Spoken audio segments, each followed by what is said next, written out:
اعوذ باللہ من الشیطان الرجیم بسم اللہ الرحمن الرحیم وللہ المشرق والمغرب۔ اب دیکھیے تمہید ہو رہی ہے تحویل قبلہ کے لیے۔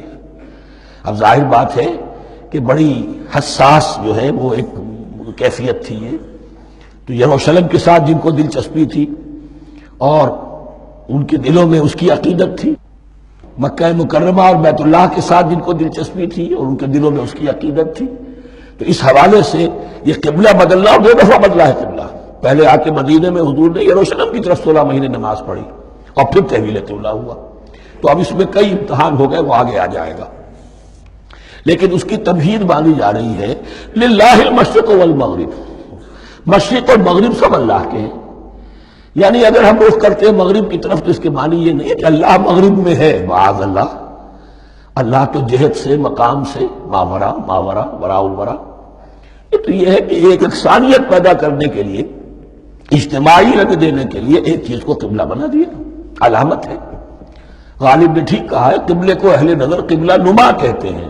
قبلہ جو ہے وہ مسجود تو نہیں ہے پرے سرحد ادراک سے اپنا مسجود۔ قبلے کو اہل نظر قبلہ نما کہتے ہیں۔ للہ المشرق والمغرب فإنما تولوا فثم وجہ اللہ، جدھر میں تم رخ کرو گے وہ اللہ ہی کا رخ ہے۔ ان اللہ واسع علیم، یقیناً اللہ بہت وسعت والا ہے، بہت وسعت والا ہے، وہ کسی سمت میں محدود نہیں ہے اور علیم ہے، ہر شے کا جاننے والا ہے۔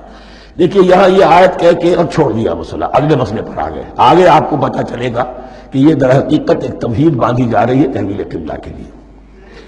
وقالوا اتخذ اللہ ولدا سبحانہ، اور ان میں وہ بھی ہیں، اب ظاہر بات ہے یہاں پھر اشارہ ہو رہا ہے وہ اہل مکہ کی طرف، جنہوں نے یہ کہا ہے کہ اللہ نے اولاد اپنے لیے اختیار کی، یعنی وہ کہتے تھے کہ یہ جو فرشتے ہیں یہ اللہ کی بیٹیاں ہیں۔ نصارہ کہتے تھے کہ حضرت مسیح اللہ کے بیٹے ہیں، اور یہودیوں کا بھی ایک گروہ ایسا تھا جو حضرت عزیر کو اللہ کا بیٹا کہتا تھا۔ بل لہ ما فی السماوات والارض، نہیں، آسمانوں اور زمین میں جو کچھ ہے اسی کی ملکیت ہے، سب مخلوق ہے، مملوک ہے، خالق اور مالک صرف وہ ہے۔ کل لہ قانتون، اور سب کے سب اس کے فرما بردار ہیں، بڑے سے بڑا رسول، بڑے سے بڑا ولی، بڑے سے بڑا فرشتہ، بڑے سے بڑے اجرام سماویہ، سب کل لہ قانتون۔ بدیع السماوات والارض، وہ آسمان اور زمین کو پیدا کرنے والا ہے بغیر کسی شے کے۔ یہ ابداع اور خلق، ان میں فرق ہے۔ ابداع، بلکہ شاہ ولی اللہ دہلوی نے حجت اللہ البالغہ کا جو پہلا چیپٹر ہے اس کو یہی 3 عنوان دیے ہیں۔ اللہ تعالیٰ کے افعال بنیادی طور پر 3 ہیں، ابداع، خلق، تدبیر۔ ابداع ہے جسے انگریزی میں کہتے ہیں کریشن ایکس نہیلو، آدم نے محض سے کچھ بنا دیا، کچھ نہیں تھا اور بنا دیا، کن فیکون، یہ ابداع ہے۔ خلق ہے اب ایک چیز سے دوسری چیز بنانا، گارے سے انسان بنایا، یہ تخلیق ہے۔ آگ سے جن بنا، یہ تخلیق ہے۔ نور سے فرشتے بنا، یہ تخلیق ہے۔ تو ابداع، بدیع وہ ہے کہ جس نے نئی چیز، اسی لیے بدعت ہمارے ہاں کہلاتی ہے وہ شے جو دین میں نہیں تھی اور خواہ لا کے شامل کر دی گئی، جس کی کوئی جڑ بنیاد دین میں نہیں ہے، وہ بدعت ہے۔ اس سے یہ لفظ بدیع السماوات والارض، وَإِذَا قَضَىٰ أَمْرًا فَإِنَّمَا يَقُولُ لَهُ كُن فَيَكُونُ، اس کی شان تو یہ ہے کہ جب وہ کسی معاملے کا فیصلہ کر لیتا ہے تو بس کہتا ہے کہ ہو جا، اور وہ ہو جاتی ہے۔ وَقَالَ الَّذِينَ لَا يَعْلَمُونَ لَوْلَا يُكَلِّمُنَا اللَّهُ وَتَأْتِينَا آیَةٌ، اور کہا ان لوگوں نے جو علم نہیں رکھتے، یہاں پھر وہی مشرکین مکہ کی طرف روئے سخن ہے، کیوں نہیں بات کرتا ہم سے اللہ، اور کیوں نہیں کوئی لے آتا ہمارے پاس کوئی نشانی۔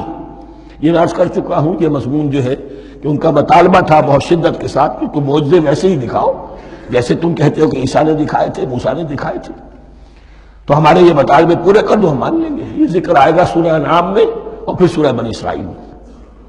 كَذَلِكَ قَالَ الَّذِينَ مِن قَبْلِهِمْ مِثْلَ قَوْلِهِمْ، اسی طرح کی باتیں جو لوگ ان سے پہلے آئے تھے وہ بھی کہتے رہے۔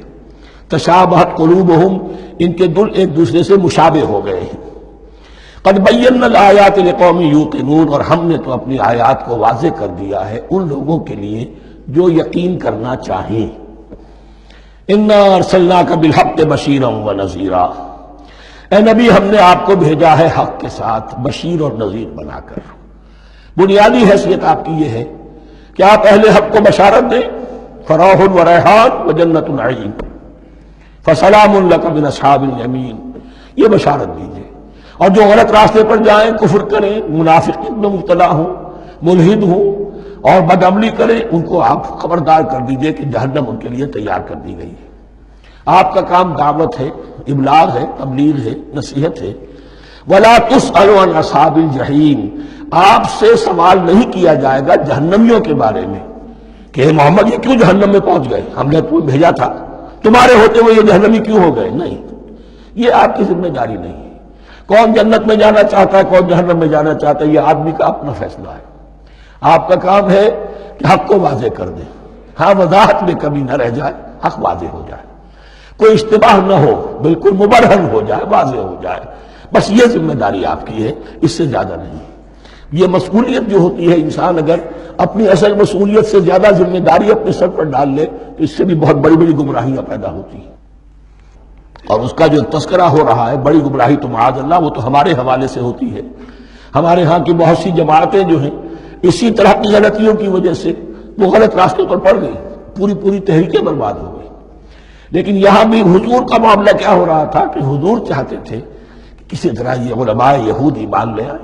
بہرحال حضور کے دل میں رغبت، آخر مکے میں آپ تھے تو دعائیں مانگتے تھے، اے اللہ عمرو بن ہشام اور عمر بن خطاب میں سے کسی ایک کو تو میری جھولی میں ڈال دے۔ تو اسی طرح کی دعا آپ نے کی ہوگی۔ فرمایا وَلَن تَرْضَىٰ عَنكَ الْيَهُودُ وَلَا النَّصَارَىٰ حَتَّىٰ تَتَّبِعَ مِلَّتَهُمْ، اے نبی کسی مغالطے میں نہ رہیے، ہرگز راضی نہیں ہوں گے آپ سے نہ یہ یہودی اور نہ نصرانی جب تک کہ آپ پیروی نہ کریں ان کی ملت کی۔ لہذا امید منقطع کر لیجیے، اس لیے کہ زیادہ امید ہو تو مایوسی ہو جاتی ہے۔ اقبال نے بہت خوب کہا ہے بندہ مومن کے بارے میں، جس کی امیدیں قلیل، جس کے مقاصد جلیل۔ مقصد اونچا لیکن امید قلیل رکھیے، اللہ چاہے گا تو ہو جائے گا، نہیں چاہے گا تو میرا کام تو اپنی حد تک اپنا فرض ادا کر دینا ہے۔ اس سے زیادہ کی جو ہے خواہش اپنے دل میں پالیں گے، کسی اجرت پسندی میں گرفتار ہو جائیں گے، کہیں دائیں بائیں ہک اور کرک کے ذریعے سے کہیں پہنچنے کی کوشش کریں گے اور اپنے آپ کو بھی برباد کر دیں گے۔ لن ترضى عنك اليهود ولا النصارى حتى تتبع ملتهم قل ان هدى الله هو الهدى، کہہ دیجئے دیکھو ہدایت تو ہے اللہ کی ہدایت۔ وَلَئِنِ اتَّبَعْتَ أَهْوَاءَهُمْ، اور نبی آپ بھی کان کھول کر سن لیں، اگر آپ نے ان کی خواہشات کی پیروی کی، یہاں ہم جوڑ دیں گے الفاظ بالفرض بفرض محال، اگر آپ نے ان کی خواہشات کی پیروی کی کہ کچھ چلو لے دو کر معاملہ کر لو، کچھ ان کی بات مانو، کچھ اپنی بات منوا لو۔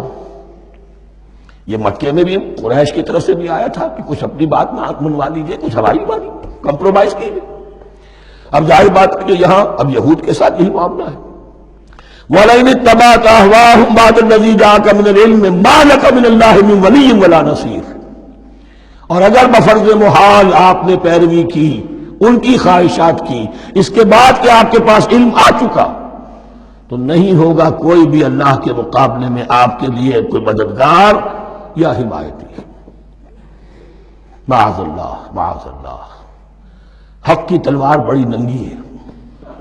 اور یہاں اللہ کا عدل یہ فرد سے فرد تک بدلتا نہیں ہے، نہ امت سے امت کی طرف بدلے گا۔ قوم اور کسی اور قوم سے ایک معاملہ، کسی دوسری قوم سے کوئی اور معاملہ نہیں۔ اللہ کے اصول ہیں، اللہ کے قوانین ہیں، اس کی فطرت ہے، فطرت اللہ التی فطر الناس علیہا، پھر یہ کہ اس کی سنت ہے، لن تجد لسنت اللہ تحویلا ولن تجد لسنت اللہ تبدیلا۔ صدق اللہ العظیم۔